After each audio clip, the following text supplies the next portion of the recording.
Assalamualaikum warahmatullahi wabarakatuh. Saya Yunita Diah Triutami, pengurus Kopmaun Jakarta tahun 2017, Divisi Pengembangan Minat dan Bakat. Hari ini saya akan menjelaskan tentang beberapa hal. Yang pertama adalah bagaimana sejarah dan perkembangan koperasi yang ada di dunia. Yang kedua adalah bagaimana sejarah dan perkembangan koperasi yang ada di Indonesia. Dan yang terakhir adalah bagaimana untuk menjaga eksistensi koperasi.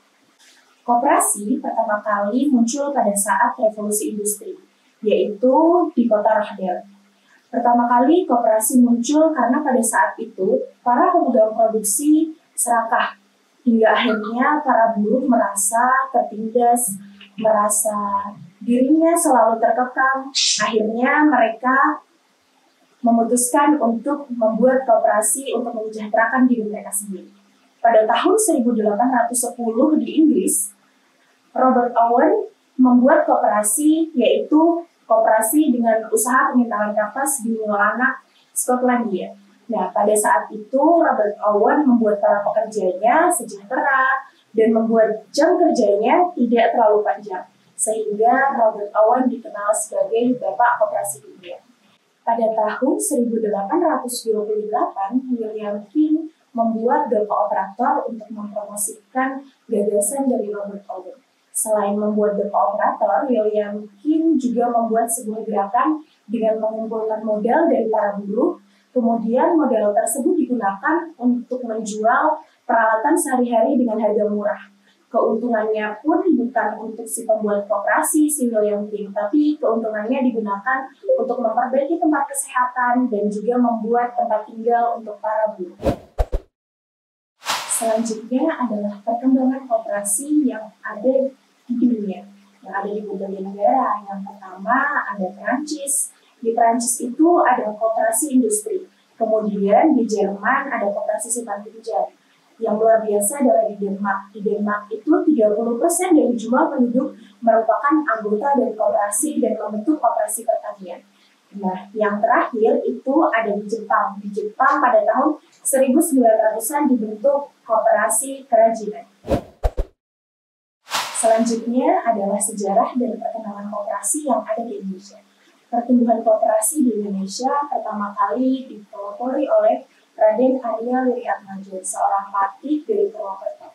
Beliau mendirikan sebuah koperasi simpan pinjam yang digunakan untuk menolong para pegawainya. Kemudian, pada 12 Juli 1947, dilakukan Kongres pertama Koperasi di Tasikmalaya.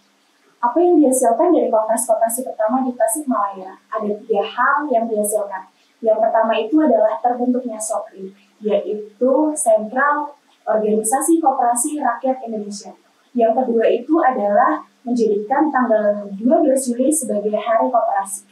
Dan yang terakhir adalah menganjurkan pendidikan koperasi di kalangan masyarakat. Pada tahun Juli 1953 selanjutnya diadakan Kongres di Bandung. Hasilnya adalah Bapak Muhammad Hatta sebagai Bapak Koperasi Indonesia. Pada tahun 1992 dikeluarkan Undang-Undang Nomor 25 Tahun 1992 untuk mengganti dan menyempurnakan undang-undang sebelumnya, yaitu Undang-Undang Nomor 25 Tahun 1962. Pada tahun 1995 dikeluarkan peraturan pemerintah yang membolehkan koperasi untuk membuka usaha simpan pinjam. Bagaimana cara menjaga koperasi tetap eksis? Koperasi merupakan sokong bulu perekonomian dengan asas kekeluargaan. Menjaga eksistensi koperasi penting tugas kita bersama.